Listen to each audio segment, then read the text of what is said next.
좋겠습니다. 오늘 말씀은 마태복음 16장의 말씀으로 누룩을 주의하라 라는 말씀으로 이야기를 나누기를 원합니다. 내일 명절이니까 좀 말씀을 저녁에 좀 짧게 하면 좋겠죠. 안 넘어오시네요. 네, 뭐 성령이 이렇게 인도하시는 대로 오늘 좀 짧게 해보죠. 믿지 않으시는 눈치인데 제가 항상 짧게 한다 그러고 평소보다 길게 해서 3부 때도 그랬습니다.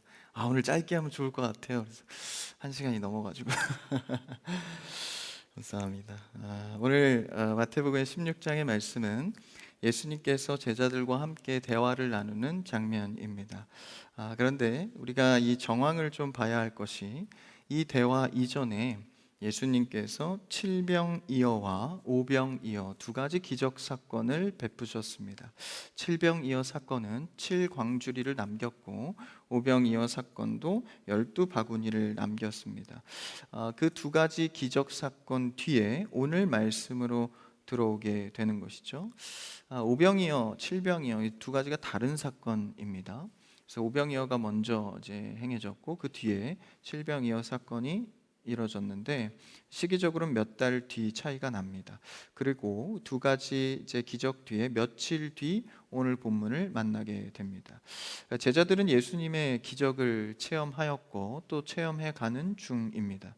이렇게 기적 후에 예수님의 말씀을 듣고 또 여러 가지 배움을 갖고 오늘 배에 오르게 됩니다. 그래서 예수님과 함께 이동을 하게 되는데 오늘 본문은 제자들이 배를 타고 갈릴리 호수 건너편으로 이동을 하게 됩니다. 이 배는 마치 우리의 인생처럼 예수님과 함께 각자의 인생의 배에 올라 이 세상을, 거친 파도와 같은 세상을 건너가고 있는 것이죠. 중요한 것은 이 배에 제자들만 있는 것이 아니라 예수님과 함께 가고 있다는 사실입니다. 그런데 제자들은 주님과 함께 가면서도 정작 다른 고민에 빠져 있는 것을 보게 됩니다. 제자들이 서로 이야기할 때 예수님이 편승하여 대화하는 형태입니다. 한번 오늘 그 첫 절을 읽어볼까요? 5절 말씀입니다. 시작. 제자들이 건너편으로 갈새 떡 가져가기를 잊었더니. 배가 출발하고 나서야 제자들이 큰 실수 하나 한 것을 깨닫게 됩니다. 바로 자신들이 먹을 떡을 놓고 온 것이죠. 오늘 본문의 시작은 이제 잊었다 이렇게 시작하죠. 떡 가져가는 것을 잊었다. 그런데 오늘 본문 문단 끝에 12절에 보면 말씀하신 줄을 깨달으니라. 잊은 것으로 시작해서 다시 기억해 깨달은 것으로 끝나게 됩니다. 그러니까 영적인 어떤 흐름이 있는 것이죠. 그래서 이제 배에 오르는데 이제 떡을 잊어버린 거예요. 칠병이어 사건 이후에 며칠이 지난 뒤니까 그때 챙겼던 떡을 배에 가지고 오르지 못한 것이죠. 제가 한번 개인적인 묵상을 해봤는데 제자들이 다 남자잖아요. 그래서 이런 떡 같은 거, 먹을 거 이거 잘 못 챙긴 것 같아요. 제가 어딜 갈 때 항상 보면 집사님, 권사님 혹은 자매들이 있어야 떡을 먹습니다. 그래서 형제들은 본인의 몸만 오는데 덜어는 몸도 잘 못 챙기고 오는 경우들도 있어요. 그래서 늘 어떤 공동체든지 집사님, 권사님 그리고 자매들이 꼭 끼어 있기를 바랍니다. 그래서 먹을 것이 풍족하고 챙겨주고 돌봐주고 이렇게 할 수 있었으면 좋겠습니다. 그게 개인 묵상이 되더라고요. 이 남자들만 있던 제자들이 떡을 놓고 온 거예요.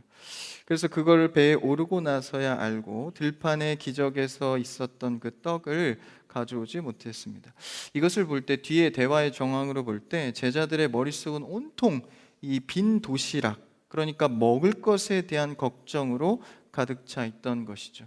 우리도 인생이라는 배에 올라 거친 파도를 흘러갈 때 예수님이 함께 있지만 늘 우리 머릿속에는 무엇을 먹을까, 무엇을 마실까, 내 것이 혹시 부족하진 않나, 내가 잊은 것은 없나, 이것에 골똘한 우리의 모습을 봅니다. 제자들 역시도 많은 기적을 받고 또한 예수님의 가르침을 받았지만 여전히 그 걱정에 시작을 하는 것을 봅니다.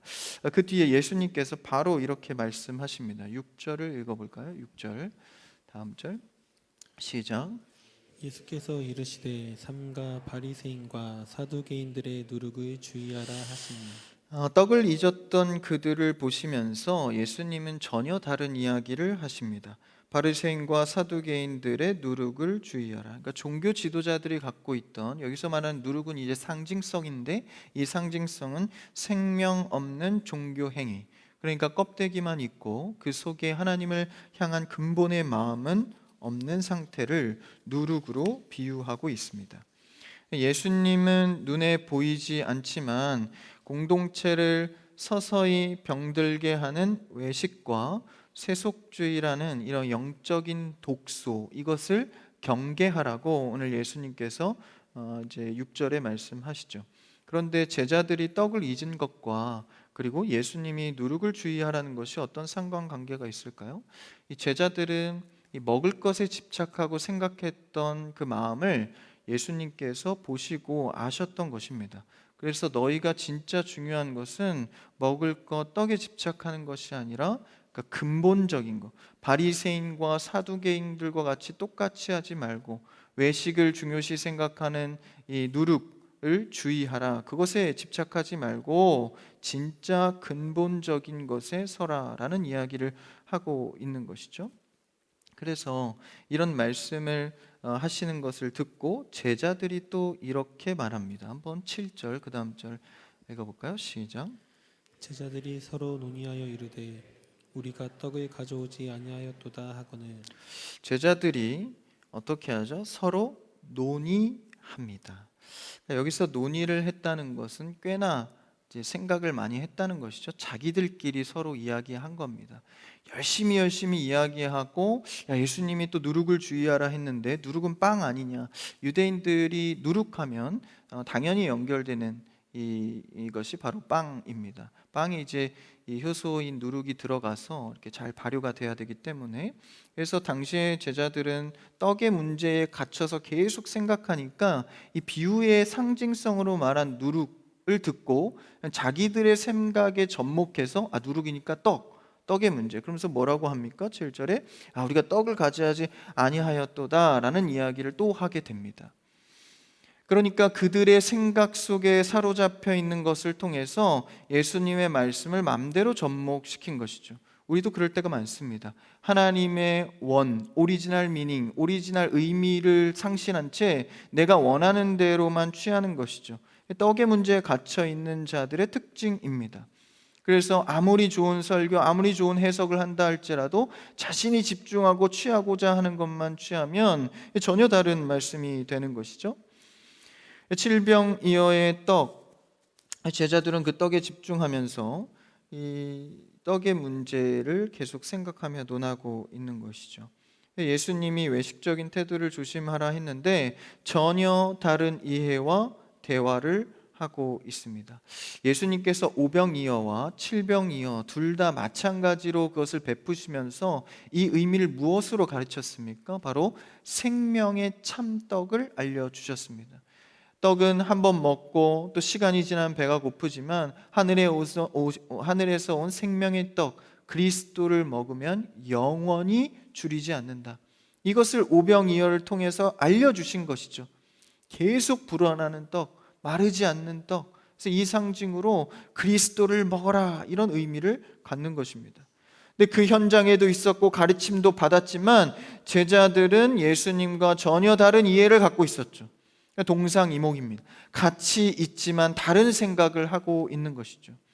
여러분, 우리는 하나님 안에서 주님과 같은 생각을 하며 걸어가는 여러분 되길 축복합니다. 거하기만 하고 다른 생각을 하면 그 공동체는 분열되는 것이죠. 가정도 마찬가지입니다. 같이 가야 하는 것이죠. 그래서 예수님의 기적을 보고 말씀도 많이 들었지만 결론적으로 그들은 전혀 이해하고 있지 않았고 집중하고 있지 않았습니다. 그래서 본질을 이해하지 못한 태도를 보고 사실 6절의 예수님 말씀은 너희가 지금 바리새인과 사두개인들과 다를 것이 없다. 나의 제자라고 따르며 지금 배에 올라와 있지만 너희의 태도와 생각, 이 빵에 집착하는 너희의 모습은 내가 꾸짖은 바리새인과 사두개인들과 다르지 않다라고 말하는 것이죠. 여러분, 우리는 외식하는 자가 아니라 본질을 놓치지 않는 자가 되기를 축원합니다. 늘 신앙은 본질을 놓치면 안 됩니다. 그래서 좀 이렇게 부수적인 것들에 대해서 좀 그래도 되고 그러지 않아도 되는 것에 대해서 너무 집착할 때가 있는 것이죠.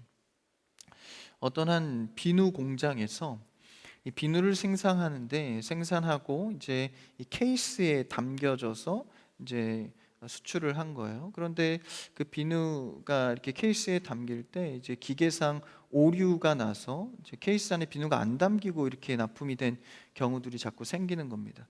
그래서 비누 공장에서 서로 의논을 한 거예요. 어떻게 할까? 그래서 최첨단 장비인 엑스레이를 동원해서 지나갈 때마다 안에 비누가 있는지 없는지를 확인해서 없으면 이렇게 빼서 이렇게 한 겁니다. 그래서 막 의논해서 그렇게 거대한 이제 엑스레이를 설치하게 된 거죠. 그런데 옆 동네 비누 공장을 가보니까 그들은 옆에다 선풍기를 놓고 그냥 선풍기를 돌리니까 빈각은 날아가고 쉽게 해결이 된 겁니다. 그러니까 그것을 보면서 머리를 싸매고 서로 의논하고 논의하고 한 결과가 허무하기 짝이 없다라는 것이죠. 본질을 놓치고 그것에 얽매여서 다른 것에 너무 허비를 하게 된 것이죠. 우리도 신앙생활을 하면서 어찌 보면 너무 내 생각에 의논과 골똘한 것, 어찌 보면 하나님이 원하시는 근본적인 것과 동떨어진 생각, 열심을 낼 때가 있습니다. 그래서 우리는 정말 그 근본적인 본질적인 진리 안에서 열심을 낼 수 있기를 바랍니다. 정말 진리 안에서 행하는, 그래서 그것을 예수님이 답답한 심정에 말씀하고 계신 것이죠. 그러면서 8절에 예수님께서 이렇게 평가합니다. 8절을 읽어볼까요? 시작. 예수께서 하시고 이르시되 믿음이 작은 자들아 어찌 떡이 없으므로 서로 논의하느냐. 예수님은 이 제자들의 상태를 아셨습니다. 아시고 말씀합니다. 뭐라고 하십니까? 믿음이 작은 자들아 어찌 떡이 없으므로 서로 의논하느냐. 여기서 의논한다는 것은 헛된 힘으로 허비하고 있느냐. 여러분, 우리는 신앙의 이 아까운 시간들, 아까운 이 관계들을 어쩌면 굉장히 큰 낭비를 하고 있는지 모릅니다. 우리는 믿음 안에서 서로 교제하시고 의논하시길 바랍니다. 지금 믿음이 적은 자들은 지금 너희 낭비하고 있다. 서로 논의하느냐, 떡에 관해서 논의하느냐 이렇게 말씀하시죠. 그러면 믿음이 적은 것과 떡을 안 가져와서 걱정하는 것이 어떤 상관관계가 있을까요? 믿음이 작다. 여기서 작다라고 표현한 것은 양적으로 보여지지만 사실상 이것은 단순히 양적인 문제가 아닙니다. 마태복음 16장에서 지금 믿음이 작다고 제자들 평가했지만 그 전장인 15장에서는 한 여인에게 예수님께서 믿음이 크다라고 말씀하셨습니다. 그러니까 한 장에 걸러서 한 믿음은 크고 작다는 것은 분명한 기준이 있었던 것이죠. 마태복음 15장에 보면 귀신 들린 딸이 있는 그 가나안 여인이 예수님을 찾아오게 됩니다. 예수님께 찾아와서 여인은 호소합니다. 딸을 살려달라고. 그러니까 제자들이 시끄러워서 저 사람 좀 쫓아내야겠습니다, 예수님. 그래서 예수님과 마주하게 되죠. 그래서 여인은 물러서지 않고 예수님께 나아가서 자신의 딸을 고쳐달라고 합니다. 예수님은 굉장히 냉담하고 단호하게 이스라엘에게 줄 것이지 너희에게 이방인에게 줄 것은 없다 라면서 굉장히 전과 다른 단호한 태도를 보이십니다. 이것은 깊은 영적으로는 그의 믿음을 드러내기 위함이지만 어쨌든 겉으로는 예수님께서 그렇게 냉담하게 말씀하십니다. 그때 여인은 지지 않고 물러서지 않고 자녀들에게 줄 것은 마땅합니다. 그러나 개들에게도 부스러기는 먹게 하지 않습니까? 라고 이야기합니다. 여인도 사실 이 자녀들에게 줄 것을 개에게 주지 않는다라는 예수님의 말씀에 자존심이 상할 법도 한데 계속해서 이렇게 예수님께 들이대는 것이죠. 이 상황 속에서 예수님께서 결론적으로 뭐라 말씀하십니까? 내 믿음이 크도다. 여인이 예수님께 매달리며 부스러기라도 내가 받는다면 족합니다 라는 고백에 내 믿음이 크다고 말씀하십니다. 그럼 이게 크다, 작다의 무엇이 기준에서 예수님이 이렇게 평가했을까요? 제자들은 말씀을 듣고 기적도 보았습니다. 함께 겪었죠. 그런데도 예수님의 평가는 믿음이 적다고 말씀하십니다. 여인의 믿음은 크고 제자들의 믿음이 작았던 이유는 여인은 주님 외에 다른 방도가 없었기 때문에 절실하게 매달린 그 태도를 보고 믿음이 크다 하였고, 제자들은 예수님을 따라다니면서 기적도 맛보고 많은 빵도 먹었지만 여전히도 빵에 의지하고 있는 태도를 보고 믿음이 적다고 말씀하십니다. 그러니까 믿음이 적다는 것은 염려에 묶여서 마음이 나눠져 있는 상태를 말합니다. 여러분, 하나님은 질투의 하나님이십니다. 우리를 온전히 사랑하고 사랑받기를 원하십니다. 여러분, 사랑은 절대 나눠질 수 없습니다. 사랑은 온전히 하는 것이 사랑의 완성입니다. 그러니까 내가 나의 사랑하는 이를 99% 사랑하고 1%는 다른 여인을 사랑한다면 99%니까 괜찮은 사랑일까요? 그렇지 않습니다. 100% 사랑해야 완성되는 것이 사랑입니다. 하나님께서도 온전히 그리스도를 바라보는 삶을 원하시는 것이죠. 그래서 너희 믿음이 적다, 나를 믿고 따르긴 하지만 위기가 오면 여전히도 빵의 문제에 대해서 근심하고 논의하고 허비하는 그들을 보면서 예수님은 다시 가르치고 있는 것이죠. 여러분, 우리는 아무것도 염려하지 말고 모든 일에 기도와 간구로 너희 구할 것을 감사함으로 하나님께 아뢰는 여러분 되시기를 축원합니다. 우리는 그리스도 안에서 염려할 것이 없는 거예요. 주 안에 있으면. 그래서 염려하지 말고 기도와 간구로 나아가는 말씀에서 모든 지각에 뛰어나신 하나님의 평강이 채우신다라는 것이죠. 나아가 하나님께서는 우리에게 큰 상을 주실 이시기 때문에 제자들의 믿음이 적어서 이런 태도를 보이는 것에 이제 근본을 알아야 한다는 이야기를 하고 계십니다. 히브리서 4장 2절에서는 이렇게 전하고 있습니다. 한번 읽어볼까요? 히브리서 4장 2절 앞에 있습니다. 시작. 그들과 같이 우리도 복음 전함을 받은 자이나 들은 바 그 말씀이 그들에게 유익하지 못한 것은 듣는 자가 믿음과 결부시키지 아니함이라. 말씀을 듣고 공부해도 유익이 되지 못하는 이유가 무엇입니까? 듣는 자가 믿음과 결부시키지 않았기 때문입니다. 열심히 듣고 이해도 되고 깨닫고 야 좋다 은혜는 받지만 실제 믿음의 삶으로 연결하지 못했을 때 듣고 끝내버린 것이죠. 그러면 그 속에서는 진짜 기적이 일어나지 않습니다. 예수님은 여인에게 믿음이 크도다 하고 내가 말한 대로 될 것이다 말씀하시죠. 근데 제자들은 빵이 없는 상황에서 예수님께 온전히 구하고 의지하는 것이 아니라 계속 그 문제에 고심하고 논의만 하고 있었던 것이죠. 그것은 모세의 이 홍해의 기적과도 같습니다. 이제 홍해의 기적은 하나님께서 전적으로 해주신 구원의 은혜인데 그 뒤에는 뭡니까? 요단 강물이 갈라지는 것은 내 발을 내디뎌야 합니다. 언제까지 홍해의 기적으로만 살 수 없습니다. 결국은 이제 내가 발을 내디뎌서 주님 앞에 들은 것을 믿음으로 연결시켜야 하는 것이죠. 무슨 얘기인지 못 알아들으시는 분은 수요 예배를 나오십시오. 여호수아 지금 요단강 건넜습니다. 빨리 오셔야 돼요. 지금 이제 좀 있으면 다칩니다. 여리고성 무너뜨리러 가야 되니까 한 사람이라도 더 와야 돼요. 빨리 합류하십시오. 그래서 요단강을 건너는 것은 이제 발을 내디뎌야 갈라지는 것이죠. 그래서 믿음으로 연결한 삶을 오늘 예수님이 제자들에게 원하고 있는 것입니다. 여러분, 우리가 염려하지 않는 것은 갈라지지 않고 어제도 오늘도 흐르는 요단 강물이 아니라 하나님이 건너가 들어가게 하시겠다라는 하나님의 말씀을 믿고 나아가는 것입니다. 그게 염려하지 않는 거예요. 변하지 않고 갈라지지 않을 것 같고 기적이 없을 것 같지만 하나님의 말씀을 믿고 내딛는 것이죠. 여러분, 하나님의 말씀이 현실입니다. 할렐루야. 보이는 거는 잔잔한 요단강이지만 우리의 현실은 하나님의 말씀 속 내디뎌 갈라지게 한다라는 것이죠. 말이 안 되죠. 말이 안 되는데 이것을 믿으면 그대로 됩니다. 그러니까 우리가 들은 은혜만 받고 끝내지 마시고 삶에서 결단하셔야 합니다.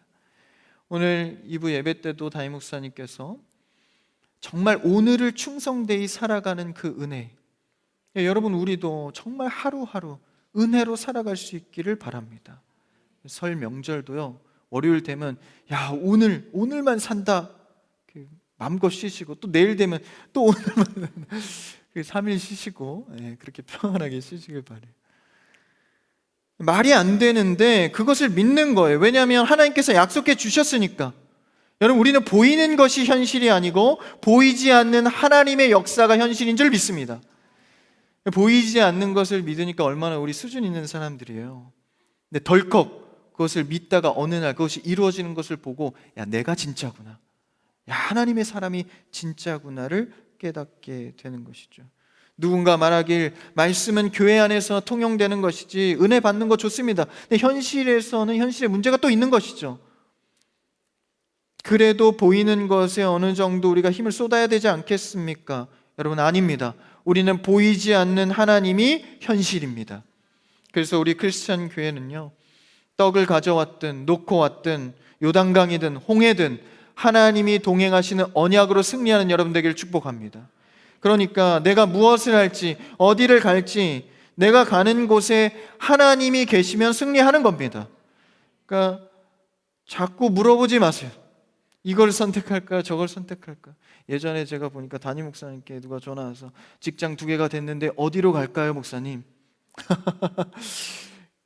그런 전화를 한번 들었어요. 그래서 야, 이게 목회라는 게 참 어렵구나. 그런 생각이 들었습니다. 어딜 가도 상관없습니다. 하나님이 동행하시면 그곳이 하나님이 역사하는 곳이 됩니다. 그러니까 아브라함과 롯이 땅을 선택하잖아요. 그래서 아브라함이 먼저 선택하라고 합니다. 그래서 롯이 소돔과 고모라 땅으로 갔다가 패망하게 되지 않습니까? 근데 반대로 아브라함이 소돔과 고모라를 선택했다면 패망했을까요? 그렇지 않습니다. 하나님과 함께하는 것이 중요하지 어딜 가는 것이 중요하지 않다라는 것이죠. 여러분, 우리는 하나님을 보이는 현실로 바라보기를 축원합니다. 주님은 제자들에게 과거의 은혜를 상기시킵니다. 9절과 10절을 읽어볼까요? 9절 10절 한 번에. 본문입니다. 시작. 너희가 아직도 깨닫지 못하느냐? 떡 5개로 5,000명을 먹이고 주운 것이 몇 바구니며 떡 7개로 4,000명을 먹이고 주운 것이 몇 광줄이었는지를 기억하지 못하느냐? 오병이어와 칠병이어 사건을 기억하지 못하느냐? 기적을 경험하고도 여전히도 당장의 결핍 발패 벌벌 떠는 너희를 보면서 예수님께서 기억하라. 여러분, 우리는 늘 항상 망각하고 잊어버릴 때가 많습니다. 그러나 여러분, 믿음 안에서 날마다 기억하십시오. 지식을 축적하는 기억이 아니라 믿음과 결부한 삶이 될 수 있도록 감격함 가운데 기억하십시오. 은혜의 기억이 끊어질 때 우리 앞에 놓인 현실이 두려워집니다. 그러나 우리의 은혜의 기억으로 살아가고 나와 동행하신 하나님을 느낄 때 어떠한 현실도 하나님 앞에서 담대할 수 있는 것이죠. 하나님이 현실이 되는 삶, 상황과 통계와 재정과 수많은 숫자가 나를 괴롭힐 때 그것이 현실이라고 말할 때 우리는 성경에서 말하는 진짜 현실, 하나님을 먼저 볼 수 있기를 바랍니다. 우리의 신앙은 세상의 가치 기준과 다릅니다. 돈이 있어야 하고 이래서 되고 저래서 안 되는 그런 현실이 아니라 전쟁은 여호와께 속하였으니 주님께서 하실 것을 바라보는 것이죠. 그리고 나아가 12절 한번 읽어볼까요? 11절 12절 같이 읽읍시다. 시작. 어찌 내 말한 것이 떡의 관함이 아닌 줄을 깨닫지 못하느냐? 오직 바리새인과 사두개인들의 누룩을 주의하라 하시니 그제서야 제자들이 떡의 누룩이 아니요 바리새인과 사두개인들의 교훈을 삼가라고 말씀하신 줄을 깨달으니라. 아멘.